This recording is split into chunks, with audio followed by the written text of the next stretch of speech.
প্রত্যেকটা মেয়ের বাবার বাড়িতে থাকাকালীন তার শখ আহ্লাদ সব কিছু তার বাবা মা পূরণ করা প্রয়োজন তাদের সামর্থ্য অনুযায়ী। আসসালামু আলাইকুম, হ্যালো বন্ধুরা, কী অবস্থা তোমাদের? আমি আর কেউ নয়, তোমাদের ভালোবাসার আয়াজের মা। আজকে আয়াজ আর অর্পামণিকে নিয়ে চলে যাচ্ছি মার্কেটে। দেখা যাক আজকে মার্কেট থেকে কী নেওয়া যায়। সো আমরা মার্কেটে চলে যাওয়ার জন্য রিকশায় উঠে গেলাম, আর এদিকে দুজনের সাথে কথা বলছি আর গল্প করছি। তাদেরকে বলছি, আজকে তোমরা কী নেবা বলো, তোমাদের যা যা প্রয়োজন আমি আমার সামর্থ্য অনুযায়ী অবশ্যই তোমাদেরকে নিয়ে দিব। আর আসলে অসম্ভব সুন্দর লাগছে আজকের আকাশটা, কি সুন্দর তাই না? রোদ উঠেছে। যে কেনাকাটা শেষ করে এবার বাসায় চলে আসলাম। মার্কেটে আসলে ভিডিও করা সম্ভব হয় নাই, দুটা বাচ্চাকে সামলাবো না ভিডিও করব না মার্কেটিং করব, সেই আর কথা। এদিকে 2 জোড়া জুতা নেওয়া হলো, তবে জুতাগুলো আমার কাছে বেশ ভালো লেগেছে। আর আমাদের অর্পামণির জন্য এই সুন্দর জামাটা নেওয়া হয়েছে, আয়াজ বাবার জন্য এই সুন্দর জুতাটা নেওয়া হয়েছে। আয়াজ বাবা অনেক বেশি খুশির ঠেলায় নাচতেছে। আর এদিকে রান্না বান্না করার জন্য প্রিপারেশন নেওয়া হচ্ছে। তো আজকে মুরগি রান্না করা হবে। মুরগিটা সুন্দর করে আপু কাটতেছে বসে। আর এদিকে আমি দেখছি, যেহেতু বাজার থেকে আসলাম অনেক বেশি মাথা ব্যথা করছে, আমি আবার বেশি ঘোরাফেরা করতে পারি না, বেশিক্ষণ বাইরে থাকতে পারি না, আমার সেই একটা না একটা সমস্যা দেখা দিবেই। আপুকে বলার সাথে সাথে আমাকে 1 কাপ কফি করে দিল। আর আসলে কফিটাও আমি খেয়ে নিলাম। চা বা কফি দুইটার একটা খেলে মনে হয় যে ভালো লাগছে, মাথায় কোনো যন্ত্রণা করছে না। এটা আসলে সকাল হোক বিকাল হোক খেতে হবেই। কেন জানি মনে হয় চা বা কফি যাই হোক না খেলে দিনটাই পার হয় না। আমার সাথে সাথে আয়াজ বাবাও একটু একটু খাচ্ছে।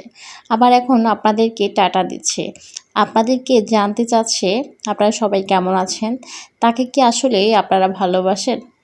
সো আজকে আমাদের নোয়াখালীর সেই সবার পছন্দের একটা খাবার কাঁঠাল রান্না।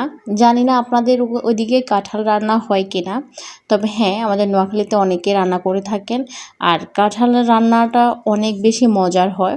তো আজকে সেটা রান্নার প্রস্তুতি চলছে। আজকে এদিকে রান্নাটা বসিয়ে দিয়ে আমি চলে আসলাম বারান্দায় গাছগুলোতে পানি দিতে। আসলে আমার আপু সুন্দর করে গাছগুলা সাজিয়ে রাখছেন। আয়াজ বাবা এসে অনেক বেশি দুষ্টামি করে গাছগুলা নষ্ট করে ফেলে। তা আমি ভাবলাম যেহেতু অনেক বেশি রোদ উঠছে, গাছে খাবার তো প্রয়োজনে, তাই গাছকে একটু খাবার দিচ্ছি। তো এদিকে আজকে আমার ভিডিও ম্যান কিন্তু অর্পামণি যতটুকু পারছে আমাকে একটু একটু করে ভিডিও করে দিচ্ছে। আর আমি যেহেতু খোলা বারান্দা একটু ফেল দিচ্ছি, একদম সুন্দরভাবে একটু ঘুরছি কাটছি আর কি। আসলে খোলা বারান্দাগুলো আমার কাছে বেশ ভালোই লাগে, জানি না আপনাদের কাছে কেমন লাগে। এদিকে আমার কাঁঠাল রান্না অলরেডি হয়ে গিয়েছে। তো কাঁঠাল রান্নাতে আমি মরিচ দিব, মরিচগুলো সুন্দর করে তেলের মধ্যে ভাজি করে নেওয়া হয়েছে। এই যে ফাইনাল রান্না। সো বন্ধুরা দেখেন কেমন হয়েছে কালারটা। আর আসলে খেতে অনেক বেশি মজা হয়েছে। গরুর মাংস দিয়ে কাঁঠাল রান্নার রেসিপিটা আমার কাছে অসম্ভব ভালো লাগে। আর এই বছর কে কাঁঠাল রান্না খেয়েছেন অবশ্যই বলবেন। আর আমি প্রথমে রান্না শেষে সবার আগে আমি টেস্ট করে দেখলাম আসলে কেমন হয়েছে। আর আপুর হাতের রান্না অবশ্যই মজা তো হবেই, সেই মজা হওয়ারই কথা। যাই হোক, এবার চলে আসছি আমাদের 2 টুনটুনির ছবি তোলার জন্য। টুনটুনি অনেক সুন্দর একটা পুতুল বানিয়েছে এবং অনেক সুন্দর একটা পাখি বানিয়েছে। সো পাখিগুলা দেখতেছি আর মজা করছে ওদের সাথে। আর এদিকে দেখেন আমাদের অর্ণব বাবাটা সোফায় বসে আছে আর আমাকে টাটা দিচ্ছে। অর্ণব বাবা বলছে যে তোমরা কোথায় যাচ্ছ, তোমাদের সাথে আমরাও যাব।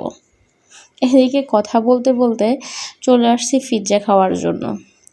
যাই হোক বন্ধুরা, ওই যে একটা কথা বললাম না, প্রত্যেকটা মেয়ের বাবার বাড়িতে থাকাকালীন স্বপ্নগুলো পূরণ করা প্রয়োজন।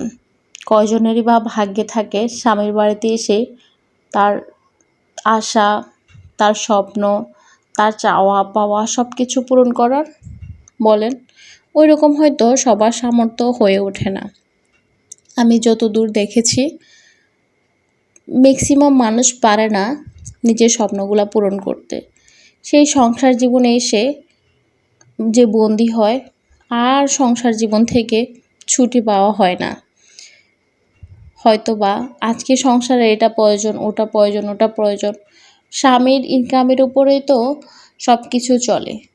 স্বামীর ইনকাম যদি ভালো না হয় তখন কি 2 বেলা ভাত খাবে? নাকি নিজের সামর্থ্য অনুযায়ী কোনো কিছু ভালো লাগলে সেটা পড়বে? আসলে সে পড়া আর হয় না।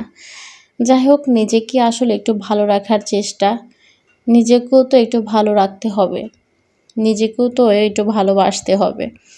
যাই হোক, জানি না আমাকে কেমন লাগছে, অবশ্যই বলবেন। আমার এত বড় একটা নেকলেস গলায় দেওয়ার হয়তো বা সামর্থ্য হয় নাই। হ্যাঁ, তবে আমার বোনের এটা আমি গলায় দিয়ে দেখছি আসলে আমাকে কেমন লাগছে। জানি না আল্লাহ সে সামর্থ্য কখনো দিবে কি না। তবে অনেক বেশি ইচ্ছে ছিল, স্বপ্নে ছিল একদিন আমারও অনেক কিছু হবে, হয়তো বা আর হয়ে ওঠে নাই। আবার আল্লাহ কখন কাকে কি দেয় বলাও যায় না। এই যে আপুর ব্রেসলেটটা অনেক বেশি সুন্দর। আপু সব কিছু হাতে নিয়ে দেখছি আর বড় একটা নিঃশ্বাস ফেলছি। আল্লাহ, তুমি চাইলে সব কিছু সম্ভব। তুমি কি পারো না আমার সামান্য চাওয়া পাওয়াগুলো পূরণ করে দিতে? আল্লাহ, আর কার কাছে বলবো বলো? তো আল্লাহর সাথেই বলি, আসলে মানে প্রত্যেকটা মেয়ের যদি বিয়ের আগে যেটা চায় সেটা বাবার বাড়িতে পায়, তখন স্বামীর বাড়িতে না পেলেও আর কষ্ট লাগে না। যারা বাবার বাড়িতেও না পায় আবার স্বামীর বাড়িতেও না পায়, তাদের জীবনে অনেক বেশি কষ্ট থাকে, অনেক বেশি হতাশা থাকে, অনেক বেশি আকাঙ্ক্ষা থাকে। যেমন আকাঙ্ক্ষাটা আমার আছে। আমার বিয়ের আগে ওইরকমভাবে আমি এত বেশি শখ আহ্লাদ পূরণ করি নাই। তো বিয়ের পরও হাজব্যান্ডের যেহেতু ওইরকম অ্যাবিলিটি নেই, আর পূরণ করা হয়ে ওঠে নাই। প্রত্যেকটা মেয়ে তো চায় সুন্দর একটা সংসার, আর সেই সুন্দর সংসারের পেছনে ঘুরতে ঘুরতে নিজের চাওয়া পাওয়া, নিজের ভালোবাসা, নিজেকে একটু সুন্দর করে গুছিয়ে গাছিয়ে রাখা, পরিপাটি রাখা, সে সব কিছুই ভুলে যায়। তো বন্ধুরা, আজকে আমার সব কিছু কেমন লেগেছে অবশ্যই বলবে। আমি এই সব কিছু সুন্দর করে দেওয়ালের মধ্যে লাগিয়ে দিয়েছি এবং কোনটা কোন পাশে রাখতে হবে সে অনুযায়ী রেখে দিয়েছি। তবে ফুলগুলো অন্য এক সময় সাজাবো, এখন সাজিয়ে নিই নাই। আয়াজ বাবা, অর্ণব বাবা অনেক বেশি দুষ্টামি করে, যার কারণে কোনোভাবেই লাগানো সম্ভব না। আর এদিকে আমাদের আনিশা মনি অনেক সুন্দর করে এই যে এটা বানিয়েছেন। আমার কাছে কিন্তু অসম্ভব অসম্ভব ভালো লেগেছে, মাশাল্লাহ। আসলে এগুলা সবার পক্ষে বানানো সম্ভব না। এটা আসলে মেধা দিয়ে সব কিছু হয়। আমাদের আম্মুটার জন্য সবাই দোয়া করবেন। আর আপনাদের কাছে কেমন লাগছে অবশ্যই বলবেন। যাই হোক, এদিকে দেখলাম যে আমার আপু অনেক সুন্দর করে ফুল বানিয়েছে, ফুলগুলো দেখলাম, হ্যাঁ ফুলগুলো অসম্ভব সুন্দর। আর এরকম সব কিছু যদি ঘরে থাকে তাহলে তো অসম্ভব ভালো লাগে আরও, তাই না? আসলে প্রত্যেকটা মেয়ে চায় এরকম সাজানো গোছানো সুন্দর একটা সংসার। কপালে কয়জনেরই থাকে বলেন? কারো কপালে থাকে রাজমহল, কারো কপালে থাকে আবার ভাঙা ঘর। সবই আল্লাহ তাআলার দান। আল্লাহ কাকে কখন কোথায় রাখবে সেটা আল্লাহই ভালো জানে। এদিকে অনেক এই সুন্দর ফুলটা দেওয়ালের মধ্যে লাগানো হয়েছে। এটা আমার আপু বানিয়েছে আর অনেক বেশি সুন্দর হয়েছে, আমার বেশ ভালোই লেগেছে।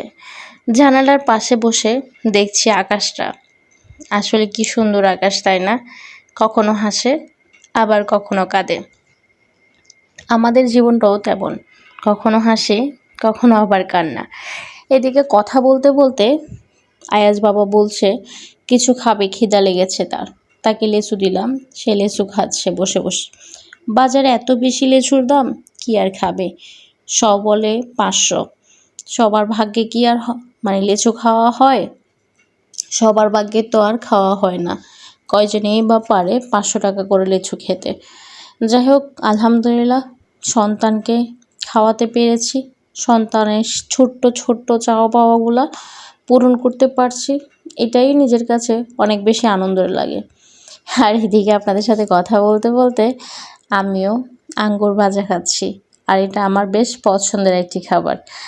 এদিকে অনেকগুলা কাজ করছি, ঘরটা আজকে সুন্দর করে সাজাচ্ছি। সাজাতে সাজাতে দেখলাম যে রাত 12টা অলরেডি বেজে গেল।